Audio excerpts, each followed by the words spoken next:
Estás escuchando Cómo conocía nuestro cloud, un podcast en el que hablaremos sobre Google Cloud y cómo sacarle el máximo partido a los servicios que ofrece, de una manera imparcial y amena. Hola a todos, bienvenidos una vez más a Cómo conocía nuestro cloud, el podcast de Goodly sobre todo lo que tiene que ver con la tecnología de Google Cloud.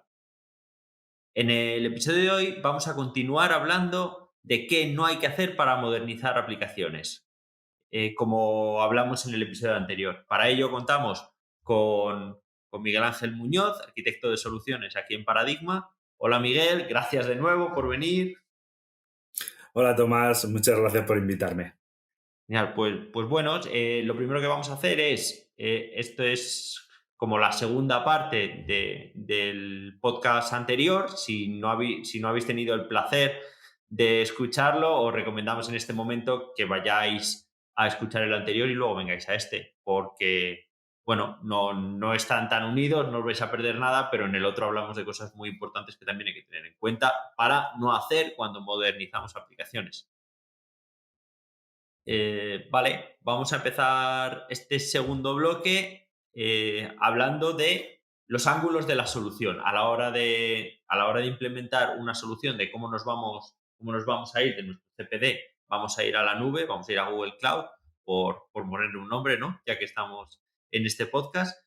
Nosotros pues estamos diseñando y ya hablamos que hay que tener cuidado, que hay que basar esos diseños en POCs, que hay que tener cuidado en no usar el cloud como si fuera una, un CPD, un CPD nuevo y un montón de otras cosas. Pero, ¿qué más cosas hay que tener en cuenta cuando estamos diseñando nuestra arquitectura para ir al cloud? Pues yo creo que una cosa muy importante eh, es en general, no solo para ir al cloud, pero es verdad que en cloud falla bastante. Es no solo tener el punto de vista de arquitectura. Esto es muy habitual. Cuando haces diseños de arquitectura, solo tienes de vista cuál es la mejor implementación a nivel de arquitectura, pero no tienes en cuenta la parte de operaciones. Lo más habitual es no tener en cuenta la parte de operaciones, pero es siempre tener en cuenta las soluciones de arriba a abajo, de abajo a arriba, de izquierda a derecha y de derecha a izquierda. Porque es en todos los ángulos, en todos los vectores. Es muy habitual hacer un diseño que no es operable o que es muy difícil de operar.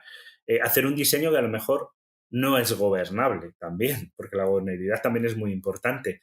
Entonces, tienes que tener en cuenta todos los aspectos y sobre todo, yo me centro sobre todo en uno que es la parte de operación. Es verdad que en vidas anteriores vengo del mundo de operaciones y a mí me ha pasado, el que me han pasado un diseño, una nueva aplicación y cuando vas a operarla es muy problemática o muy compleja de mantener. Entonces, es súper importante que cuando vayamos a modernizar una aplicación no tengamos en cuenta solo cuál es el diseño más eficiente o cuál es el diseño eh, o no tener en cuenta nunca a los equipos de operaciones o a la parte de gobernabilidad, a la parte de costes. Muchas veces diseñamos una aplicación y tenemos que hacer un charback a negocio y no lo tenemos en cuenta. No tenemos en cuenta cómo se va a hacer ese charback. Y si no tienes en cuenta cómo se va a hacer ese charback, va a ser casi imposible de realizarlo o muy complejo. Vas a necesitar tanto tiempo para calcular costes mensualmente que al final el coste de calcular costes es muy alto. Parece algo absurdo, pero muchas veces el tiempo que dedicas, por ejemplo, a hacer un cálculo de costes, a dividir los costes, es muy complejo. O el tiempo que dedicas a operar una aplicación. Porque hay veces que hay aplicaciones que son extremadamente complejas de operar.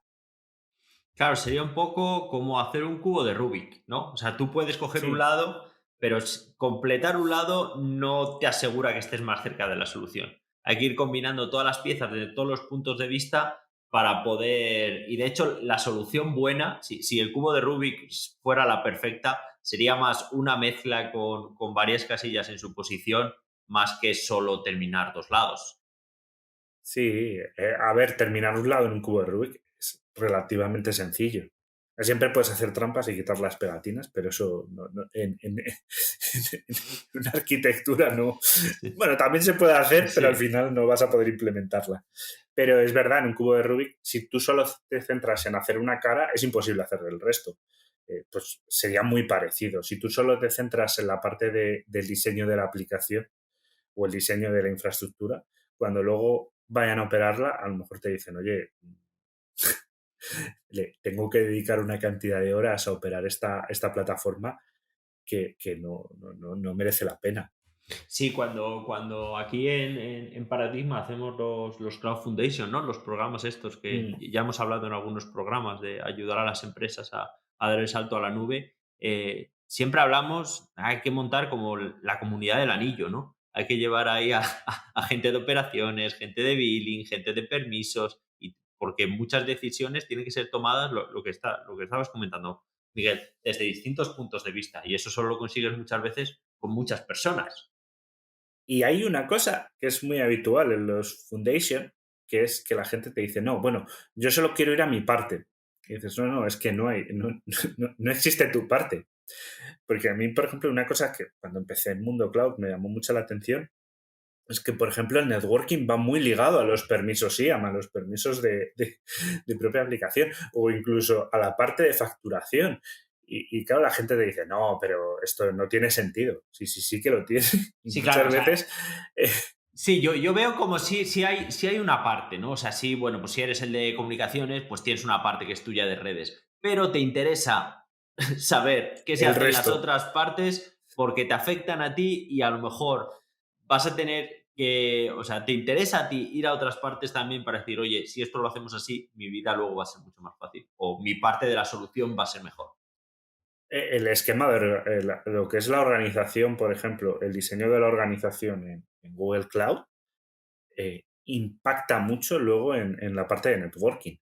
Y es algo que, si tú eres puramente de networking, vas a decir que a mí la parte de governance, de cómo se diseña la organización, no me interesa, porque realmente, desde tu punto de vista, no te interesa eh, de primeras. Pero luego cuando entiendes cómo se interrelacionan los dos, vas a entender que si no estás en esa conversación, se pueden tomar decisiones que luego te afecten para mal y mucho en la parte de networking. Sí, o luego, sobre todo Entonces, con la estructura organizativa, cada vez más hay más funcionalidades que se basan en ellas para darte la funcionalidad completa. Entonces, si no has estado en esa parte, dices, bueno, entonces ahora mm, pierdo cosas con los logs o voy a tener que hacer una gestión de permisos mucho menos ineficiente.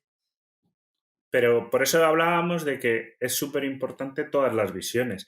Cuando haces una parte o sea, cuando diseñas la parte organizativa, lo más normal es solo centrarse en el governance de lo que es Google Cloud, el mundo cloud.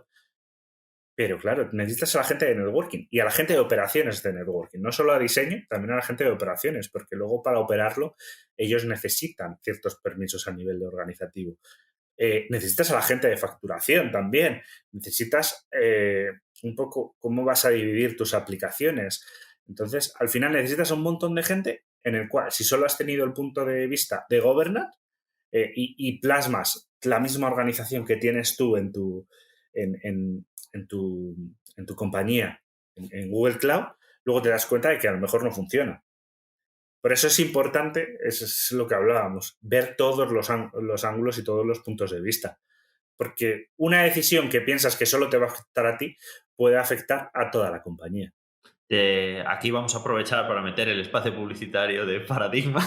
Y bueno, Paradigma o otra empresa, lo que sí recomendamos es a la hora de ir a la nube contar con programas específicos, con Landing Sí. Zone, Cloud Foundation, donde, bueno, pues hay muchísimo material y muchísima ayuda para poder ayudar a hacer estas soluciones. Que sigue siendo complejo diseñar una arquitectura o que tengas ayuda, pero sin ayuda es casi imposible que salga bien. Sí, sobre todo experiencia en ciertas arquitecturas en cloud, porque es verdad que hay veces que tomas decisiones o lees, al final la cantidad de información que hay es brutal, pero es verdad que hay veces que tomas una decisión en base a un artículo que te has leído y, claro, no has tenido en cuenta los otros 16 artículos que hay o la experiencia de implementación, que a veces en un artículo parece que es algo muy sencillo, pero luego no lo es. O la parte de operaciones, que es lo que hablábamos, a lo mejor la implementación de una arquitectura es muy sencilla, pero luego no la puedes superar. Claro, sí, sí. Es O sea, mucho. a mí me ha pasado mucho con el tema de grupos de autoescalado, el que no se tengan en cuenta, aunque se ponga un grupo de autoescalado para una aplicación que no puede tener grupos de autoescalado, porque Mm. no se autoconfigura. Entonces, cuando falla el grupo de autoescalado, te genera una nueva máquina y te dicen, no, tienes que instalarle todo el software nuevo. Ya, pero para esto no está el grupo de autoescalado. Para esto a lo mejor es mejor una instancia única o haber cambiado la aplicación para que funcione con grupos de autoescalado. Oh, en serverless. Bueno,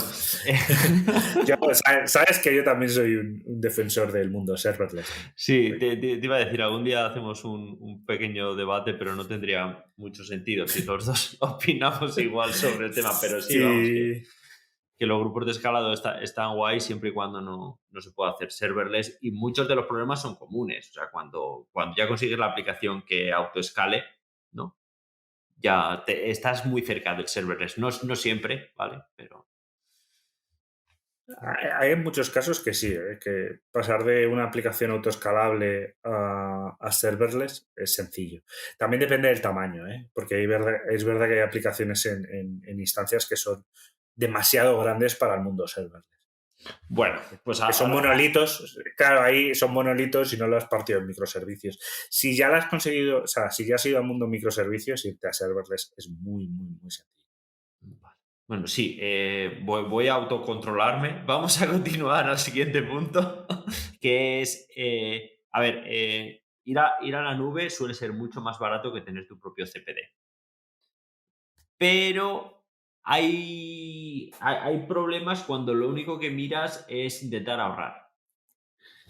Sí, esto es muy habitual. El motor de cambio para irte al mundo cloud es el ahorro de costes.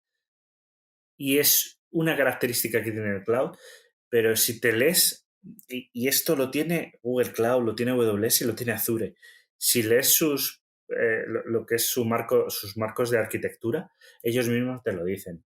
No te vayas solo por el ahorro de costes. O sea, es una funcionalidad o un beneficio que vas a tener en cloud, en Google Cloud, obviamente tienes un ahorro de costes muy grande, pero si solo centras el movimiento en ahorro de costes, es cuando vienen los problemas. Es cuando vienen el irte solo al if and shift, el no modernizar tu aplicación, porque lo único que quieres es ahorro de costes, cambiar hierro por hierro en cloud.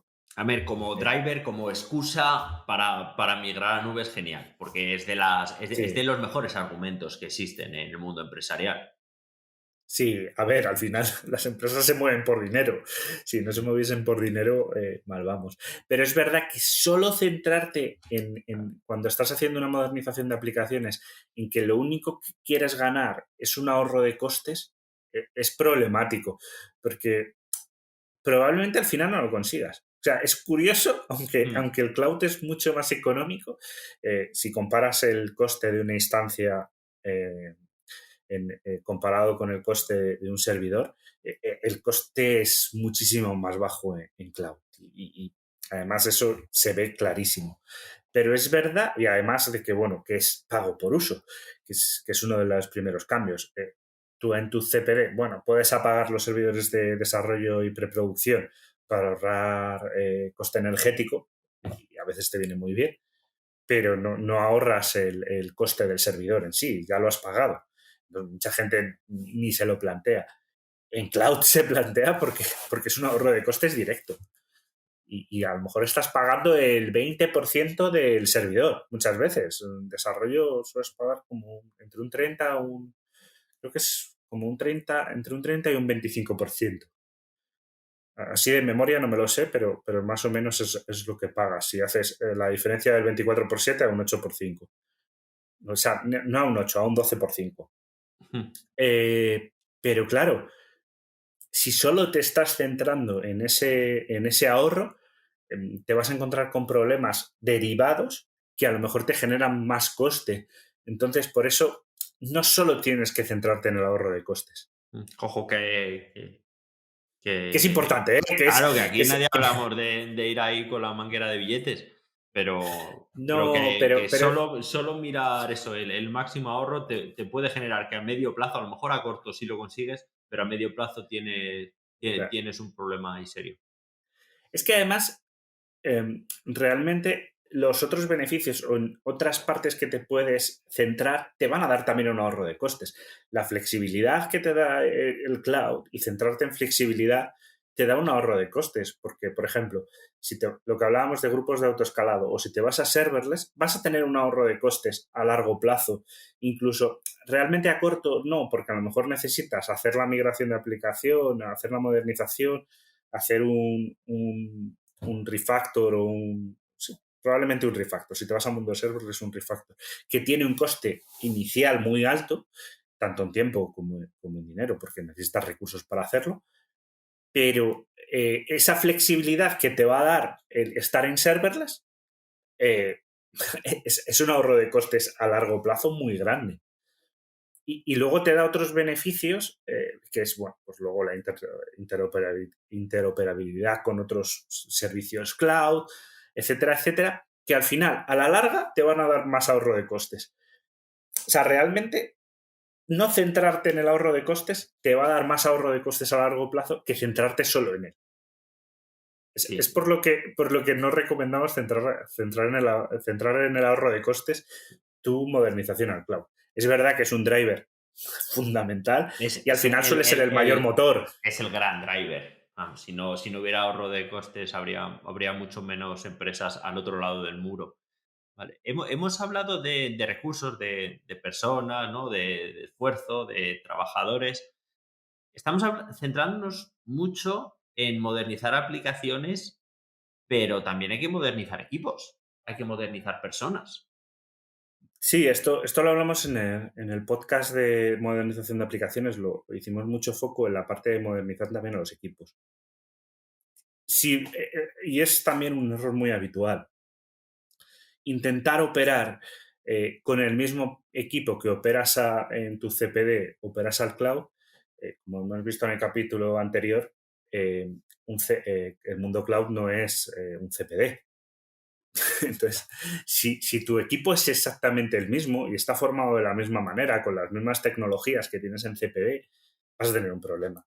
Y básicamente tienes que modernizar a tu equipo. Esto no significa que muchas veces la gente entiende de despido a todo mi equipo o mi equipo de on-prem no va a hacer nada. No, es modernizar a ese equipo para que pueda operar en cloud y tienen que cambiar la mentalidad y van a operar de otra manera diferente. Si hablamos No van a hacer las mismas cosas. hablamos de formación, de reorganizar, de ajustar. A lo mejor hace falta que ciertos equipos de operaciones pues tengan más desarrollo, ¿no? Más desarrolladores los equipos de Sí, operaciones, yendo a una filosofía más DevOps, por poner un ejemplo. claro. Y probablemente hay veces que tengas que contratar a gente que tenga expertise en este tipo de equipos, pero tienes que adaptar a tus equipos para que puedan trabajar en otra metodología. A mí la metodología de DevOps me encanta y además en el capítulo de modernización lo hablamos un montón.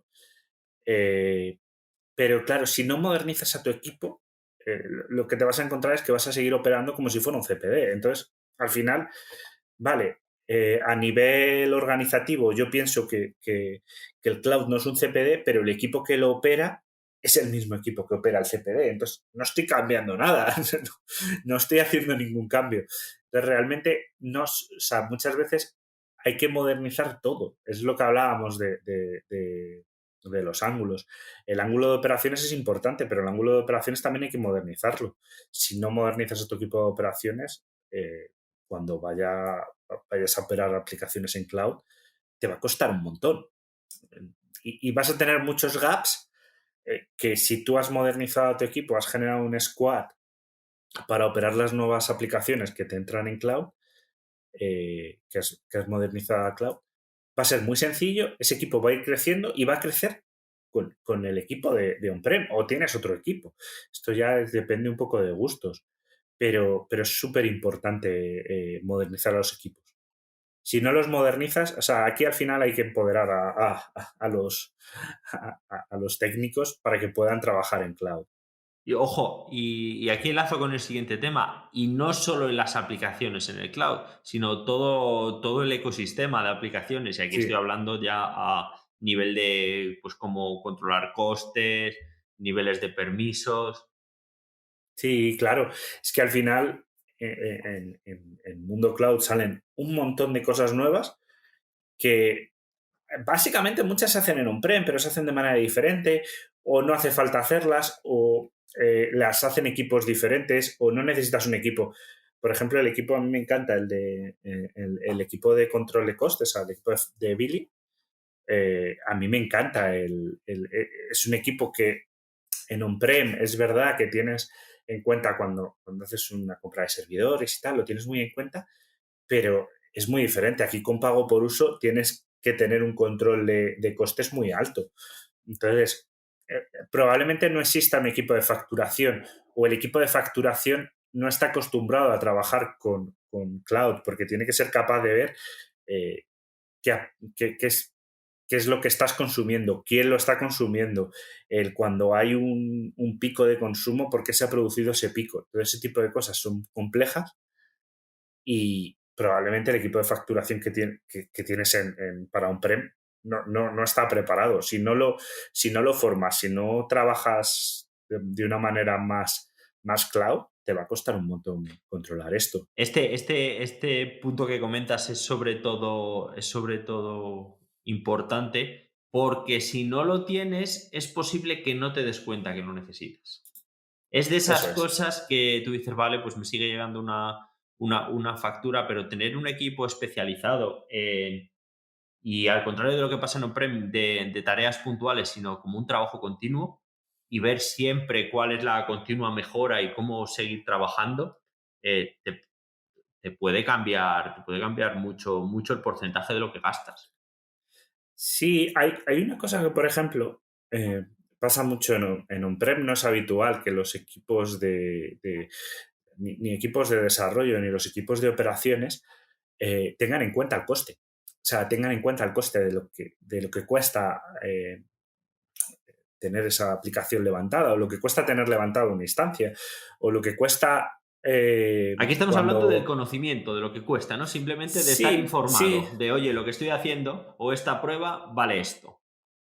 eso es algo que si das visibilidad, y se habla mucho en los Foundation, si das visibilidad a tus equipos sobre ese coste, que es algo que no se suele hacer, te da la capacidad de pasar, no de cambiar esa responsabilidad, pero sino de que los equipos se responsabilicen del coste, se responsabilicen cuando vean que algo está fallando, que algo está fallando y que el coste se está disparando, sepan que por qué es. Porque a mí me ha pasado muchas veces. Levantas algo o estás haciendo algo y no eres consciente del coste que está generando.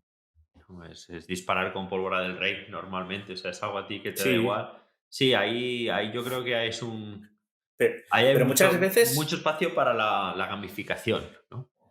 sí, pero muchas veces es incluso no es tanto porque te dé igual el coste, sino muchas veces es porque no lo sabes. Claro, claro. Entonces, si lo sabes, yo recuerdo un caso que era un notebook de Machine Learning eh, que se había disparado muchísimo. La persona que lo había levantado no sabía que costaba eso. Entonces costó, y yo, si lo puedo parar, lo puedo Claro. parar y levantar todos los días. Cuando no estoy trabajando lo puedo parar, no tengo problema. Pero él no era consciente de que dejarlo levantado generaba un coste y además un coste muy alto. Sí, sí, o bueno, lo tengo por si acaso, ¿no? O sea, en principio no lo voy a volver a usar, pero bueno, lo tengo ahí y si lo necesito ya lo tengo. Sí, cosas de esas son muy importantes y aquí sí, es un paso informar, pero el otro también es monitorizar, predecir y tenerlo en cuenta a la hora de cambiar servicios.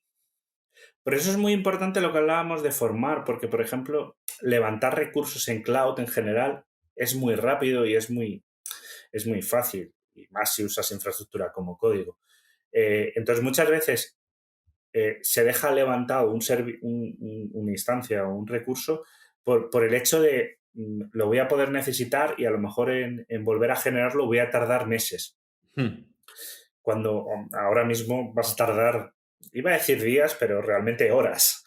O sea, vas a Sí, tardar hombre, muy poco. y que hay soluciones que es hacer un snapshot, ¿no? Haces una captura de la máquina Claro, y ya eso cambia. es. El coste es mínimo porque es del almacenamiento de la imagen. Claro, haces el snapshot, dejas, o sea, por ejemplo, una máquina, haces el snapshot, paras la máquina, persistes el snapshot para que se quede Mm. a largo plazo y si lo vuelves a necesitar, lo levantas. Y es una manera de no estar generando costes con una máquina y realmente levantar una máquina de un snapshot ahí en este caso no es ni horas, es 5 minutos, o sea, no necesitas más. Sí, aquí aprovecho para desmentir una leyenda urbana que dice que las máquinas paradas no consumen. Consumen mucho menos Eh, porque libera RAM y CPU, pero el disco sigue estando. sí, sí, Entonces, sí, sí. Es, sí, no sé por qué se hace esa leyenda urbana, porque se hace mucho foco en si paras una máquina sigue consumiendo. No consume CPU, pero consume storage y probablemente el storage es una parte bastante importante. Cuando lo pasas a un snapshot en Google, es al almacenamiento, final va, es. realmente es cloud storage a donde va y el almacenamiento tiene un coste irrisorio. Sí, depende del caso. Hay veces que comparar es suficiente, pero parar también tiene coste. O sea, tener una máquina parada está consumiendo mucho menos, pero consume. Pero, pero no tienes... Luego Bueno, es a que lo que me ahí refiero a Miguel es, por ejemplo, si vas a trabajar al día siguiente, pues tampoco estés con los snapshots sí, todo el sí, día. sí, Por sí. eso digo que hay Hombre, casos de uso para no, para hay casos de vuestro. uso. Sí, pero es verdad que muchas veces tendemos a parar porque es sencillo, paras la máquina y es lo que hablábamos de formar los equipos.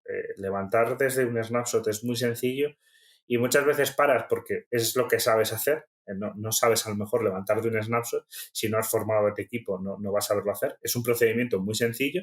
Si saben hacerlo, el ahorro que vas a tener es muy grande. Es lo que hablábamos muchas veces de, bueno, pues a lo mejor no quiero formar un equipo porque tiene coste inicial, pero realmente la operación de ese equipo te va a hacer un ahorro de costes.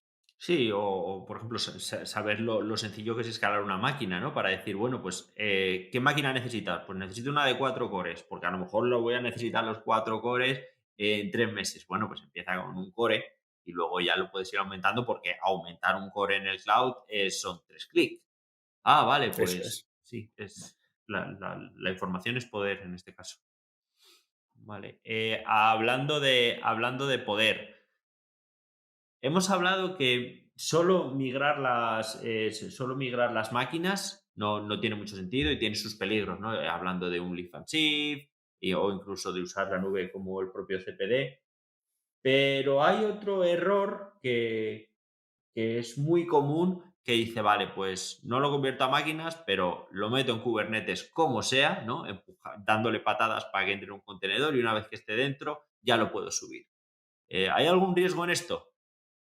Muchísimo. O sea, en Kubernetes no todo entra. O sea, es muy habitual. Kubernetes ha ganado tanta flexibilidad y ha ganado, o sea, se ha ampliado tanto todo lo que puede hacer que para mi gusto se ha pervertido mucho. A mí me encanta Kubernetes, pero es verdad que en algunos momentos lo empiezo a odiar, pero no tanto por la tecnología, sino por el uso. Es muy habitual de cojo un servidor y lo meto en un contenedor. No, eso no es Kubernetes, eso no es contenedores. En un contenedor lo que tienes que virtualizar es la aplicación. Y a ser posible, si es una aplicación monolítica, lo suyo sería partir los microservicios y virtualizar los microservicios, no la aplicación entera en un pod. Y esto es muy habitual, el coger o sea, coger un servidor entero, contenerizarlo, sería la palabra, es compleja, meterlo en un contenedor, y decir, bueno, pues levanto y ya esta aplicación es una aplicación en Kubernetes. Pero por estás consumiendo ese contenedor, en este caso ese pod, consume una vida. O sea, no tiene sentido. No tiene sentido meterla en un contenedor. Estás gastando un montón de recursos de lo que es un clúster de Kubernetes porque realmente estás gastando una instancia. O sea, Hmm. muchas veces tengo un consumo de memoria o de CPU brutal en una sola aplicación, pero es porque es un servidor entero. No Bueno, funciona ganarías algo en bien. monitorización y control, ¿no? Sí, sí, ganarías algo. Sí, Si merece sentido, pero yo, bueno, yo creo que realmente sí. no. Pero realmente, si tú lo metes en un Compute Engine y lo monitorizas el Compute Engine, tienes la misma monitorización que vas a tener en Kubernetes. Es que realmente yo creo que no ganas nada, ganas simplemente el hecho de decir que esa aplicación está en un contenedor y que trabajo solo en Kubernetes. Para Esto es mí como ganas muy un habitual. riesgo, que el riesgo es decir, bueno, ya está en Kubernetes, trabajo hecho. Esta aplicación no la tengo que volver Sí, a tocar, cuando en el fondo es un leaf and shift encubierto. sí, es el Leaf and Shift encubierto. Y luego, cuando tienes que operar esto, es horrible. O sea, es horrible porque tienes una aplicación que es stateful, resulta que además tienes que tener o bien en discos de NFS o bien que persistir ese tipo de aplicaciones stateful es horrible, no funciona bien y es horroroso. Y a mí también me ha pasado la situación o sea, incluso de un servidor, pero incluso de alguien que te dice, no, vamos a meter en Kubernetes una base de datos. Esto es una cosa ¿y por qué? O sea, ¿qué sentido tiene? Tienes Cloud SQL, Cloud SQL para generar una base de datos. O sea, ¿para qué en este caso era un MySQL, ¿para qué lo vas a meter en un contenedor? No, porque se puede. Sí, por poder se puede. O sea, Kubernetes tiene esa capacidad, pero que la tenga no significa que la tengas que usar para todo. Sí, eso es un poco pervertir a Kubernetes, sí, cargarse un poco la esencia. Habrá casos y casos, justo el de una base de datos pudiendo la tener ya gestionada, ¿no? Como con Cloud SQL o cualquier Claro, otro servicio. es un poco absurdo. Y pasa muchísimo, ¿eh? Lo de intentar.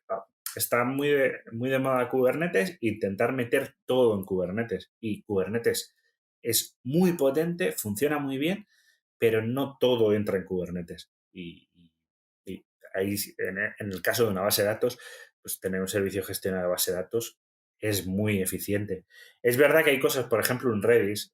Yo he visto contenedores con Redis y es verdad que puedes tenerlo en el servicio, pero es verdad que si es un Redis muy pequeño, por ejemplo, para mantener sesiones, que es muy habitual, quizás tenga sentido meterlo en un Sí, pod. bueno, pero porque estamos hablando ya de una base, no, una Redis usada en modo de caché que en teoría puede Claro, fallar, ¿no? O sea, si el problema es que claro. no, que un contenedor tiene que ser efímero.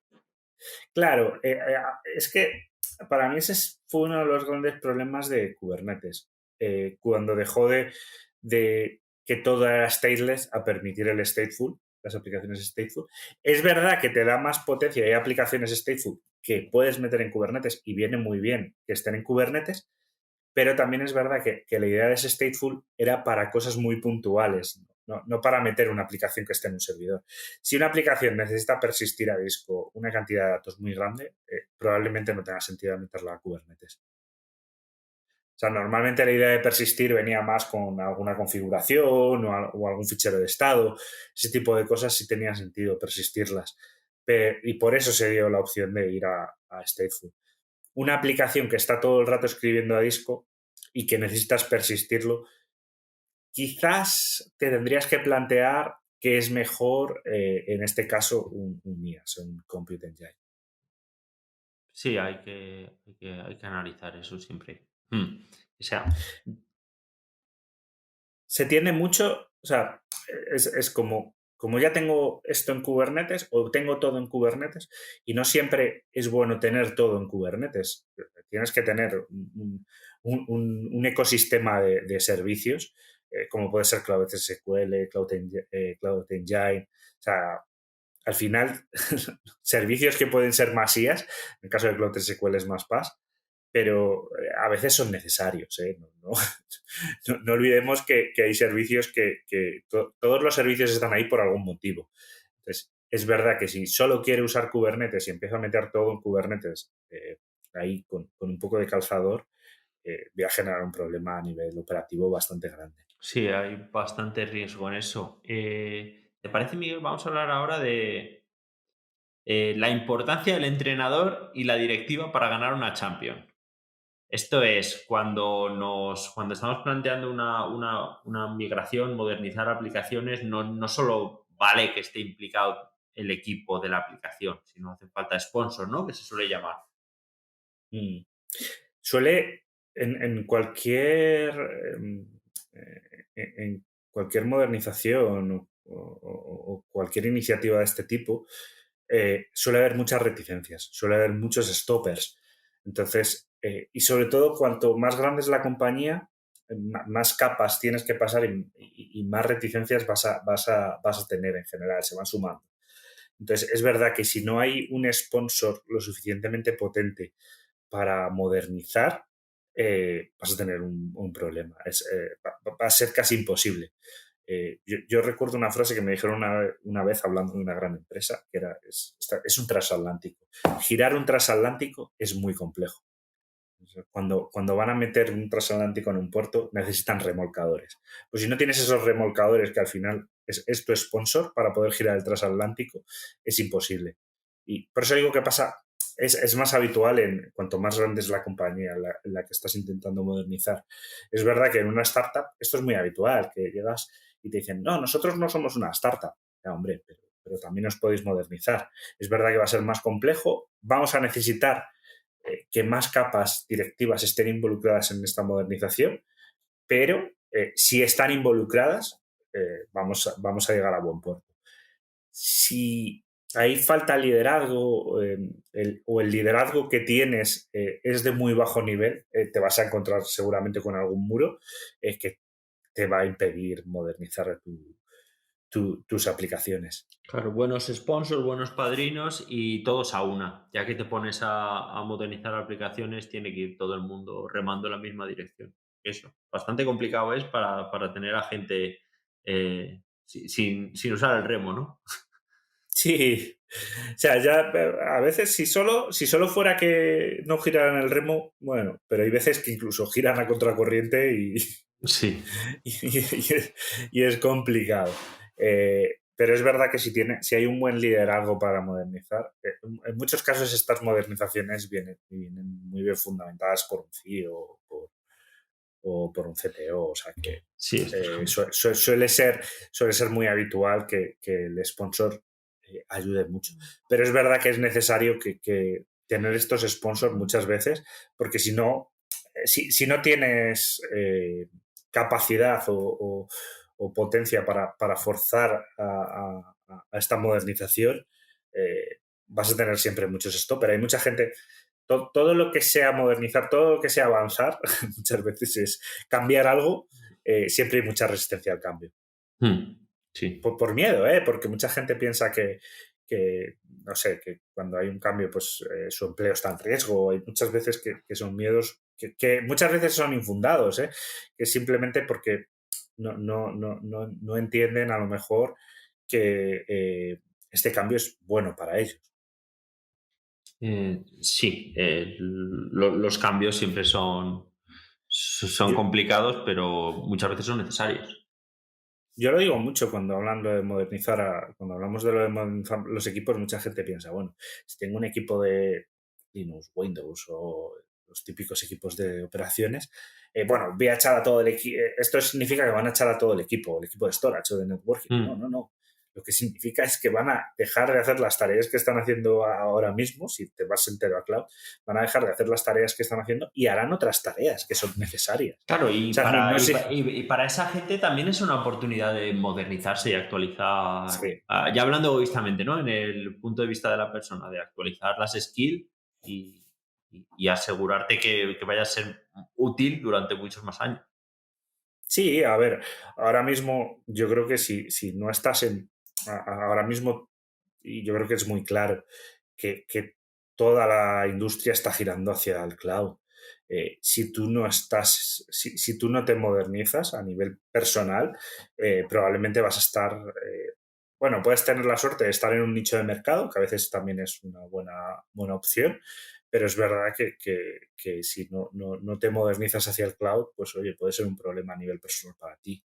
Sí, como era que la pregunta ya no es cuándo, si las empresas se van a ir al cloud, sino cuándo lo van a hacer, ¿no? Era un poco que estaba Sí, cambiando y ya hay cosas que nadie pone en duda que vayan a pasar. sí, ya no es ya ha pasado de esto no se puede modernizar o esto nunca va a ir al cloud, la pregunta es ¿cuándo lo vamos a mover? Vale. Para terminar ya, para cerrar este podcast, me gustaría hablar del temido vendor locking y si realmente es tan malo. Porque hay empresas que cuando se van a migrar a la nube huyen del vendor locking como si fuera Satanás. Claro, aquí, o sea, yo diría que el vendor locking en general a veces es un mal necesario. O sea, es imposible evitar el vendor locking. Yo creo que nadie, incluso si basa totalmente productos open source, que es muy habitual, el propio producto open source es vendor locking muchas veces, ¿eh?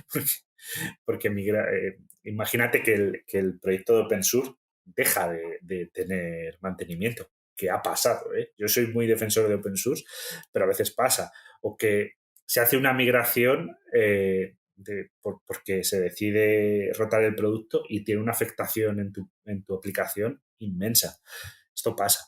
Entonces, muchas veces por evitar el vendor locking, o bien generamos más vendor locking, que esto yo lo he visto, o sea, es una cosa que me llama mucho la atención, yo no quiero que mis aplicaciones utilicen el stack de Google, ¿no? O sea, no quiero usar las herramientas de Google porque, bueno, pues tengo herramientas propias y no quiero generar vendor locking. Entonces, te mandan unas herramientas que tienen un vendor locking igual o más grande.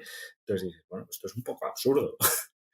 Y luego, o generar arquitecturas muy complejas que son muy difíciles de mantener y el coste tanto de operación como de tenerla en marcha es muchísimo más grande que o sea, que tener una aplicación totalmente nativa en cloud usando las APIs de Google y las herramientas que tiene Google. Eh, ya no es el coste en ese momento, sino que el coste es mayor que lo que te costaría tener la aplicación arriba y salir del cloud en un momento determinado. Mucho más alto. Lo que tienes que tener en cuenta siempre no es tanto evitar el vendor locking como tenerlo controlado. Para mí es O sea, un trade-off. O sea, el vendor locking es bueno siempre y cuando te ofrezca beneficios, velocidad, funcionalidades que merezca la pena. Pues eso, que te estás comprometiendo, ¿no? Te estás casando con cierto servicio. Y luego está lo que hemos comentado, ¿no? De que más que vendor locking sí o no es cuánto tardarías en dejar ese vendor locking, ¿no? claro, La deuda que tienes con la el deuda cloud. técnica que tienes con ese vendor locking. Muchas veces es que el vendor locking no es malo per se, sino que lo que tienes es que tener controlado qué tienes en vendor locking para en un momento dado decir, bueno, si tengo que salir del cloud, ¿cuánto me va a costar? ¿Cuánto tiempo me va a costar? ¿Y cuánto me va a costar cambiar una aplicación que está en una engine, cambiarla a un servidor de on-prem? Pues oye, Mm. siempre es posible hacerlo, tiene un coste, pero si yo generar esa aplicación sin usar App Engine o cualquier otro servicio de Google, el coste va a ser mucho más alto, tanto de infraestructura como de operación, y encima ese coste es el coste de salida, también va a ser más bajo que el mantener esa aplicación arriba con una arquitectura muy compleja, pues oye, no tiene ningún sentido que intentes evitar ese vendor locking que te da Mm. el cloud. Porque al Evidentemente, final, evidentemente las soluciones con menor vendor locking o sin vendor locking es un plus. O sea, si tienes que elegir entre dos claro, aplicaciones que son iguales, vete a la que trabaje en SQL estándar en lugar de que tenga su propio claro, lenguaje. obvia- obviamente, pero hay veces, ¿sabes? Es decir, por ejemplo, si quieres automatizar con Cloud Function, tienes que usar Cloud Function. Es verdad Mm. que Cloud Function por debajo utiliza lenguajes que son estándar. Pues un Python, Go, Java. Lo que utiliza por debajo no es nada que no sea estándar y que no pueda se ejecutar en otro lado. Pero, oye, ten en cuenta que, bueno, pues habrá unas partes de la aplicación que sí que harán referencia a APIs de Google. Oye, no hay problema. En caso de que lo tengas que cambiar, si lo tienes identificado, va a ser bastante sencillo, ¿eh? O sea, no es una locura. Es verdad que evitar el vendor locking pues puede parecer una muy buena idea, pero claro, también depende, al final, es antes un poco hablando de la escala, ¿no? Al final Google está operando a escala global. Es muy difícil que tú operes a la misma escala o que tengas la cantidad de gente necesaria para desarrollar una aplicación o una abstracción eh, que Google te está dando. En muchos casos, a mí, por ejemplo, yo sé que a ti te encanta Cloud Run. Hmm. Al final, Cloud Run, obviamente, claro que tiene vendor locking, pero no deja de ser un contenedor. Hmm. ¿No? Pero es verdad que luego hay llamadas dentro de Cloud Run que estás haciendo a las propias APIs. Ya, hombre, pero no vas a dejar de usar Cloud Run por esas llamadas, porque a lo mejor montarte algo similar a Cloud Run o todos los beneficios que te da Cloud Run en una aplicación sin ese vendor locking es imposible. O es Claro, imposible o sí. es tan complejo que el coste no merece la pena. Sí, o el coste, o la performance que te da, o el go to market, ¿no? El tiempo que tardo en desarrollar un nuevo servicio. Pues a lo mejor por quitarme el vendor locking, cuando he llegado ya ha sido tarde o ha llegado antes la competencia. Sí, y muchas veces planteamos el vendor locking. ¿Cuál es el problema, no? Lo que siempre te suelen decir es, bueno, que Google decida incrementar los precios un 500% o que te expulse del cloud. Bueno, claro, Mm, tienes que también ver un poco las probabilidades de que ocurra eso. ¿Cuántas veces han subido los precios? Prácticamente ninguna. Sí que ha habido algún servicio que ha podido mm. subir, pero no ha sido nada exagerado. Por ejemplo, se me ocurre GKE, que se emplearon las Sí, fees el, por el el máster. máster, ¿no? Sí. Sí, pero tampoco es algo muy exagerado ni que impactara en las facturas algo brutal. Claro, no es algo Lo que te suficiente, haga decir, pues me tengo que dejar la nube. Pero sí, o claro. sea, yo creo que sí tiene que haber plan de escape. O sea, si, Sí, si no, en no, un no, escenario muy malo, ¿cuánto tardo en hacer las maletas e irme a otro lado? yo sí que creo que tienes que tener el plan de escape, pero no pensar que es algo probable. O sea, lo que me refiero es que muchas veces es como, no, es que claro, el coste del plan de escape es tanto. Bueno, pero ¿cuánto Claro. tiempo vas a tener este beneficio? ¿2, 3 años?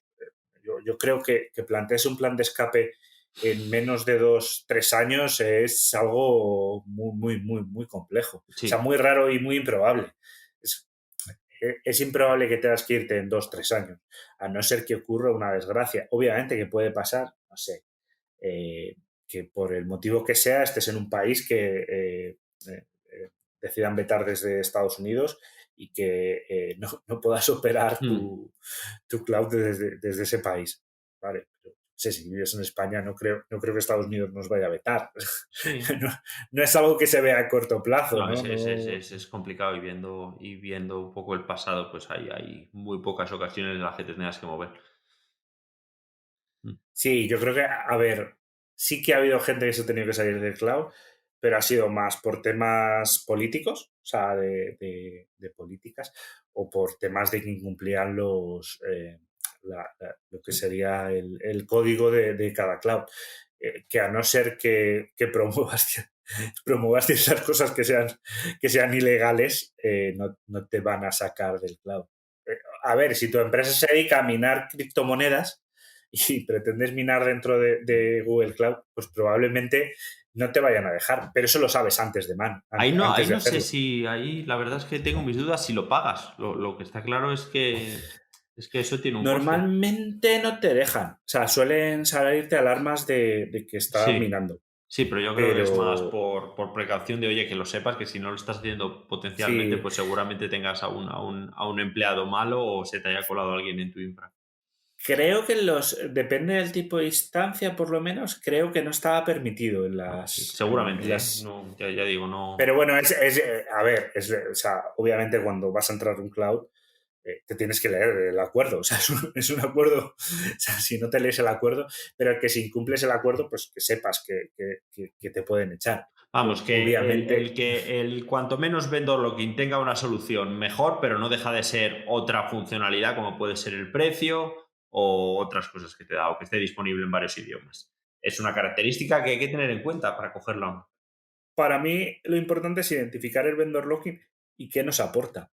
Sí, sí. Si, por ejemplo, tengo vendor locking, una base de datos a lo mejor, y tengo vendor locking y puedo usar una solución eh, compatible con OpenSource, o un MySQL, un Postgres, pues a lo mejor me interesa irme a esa solución sin vendor locking.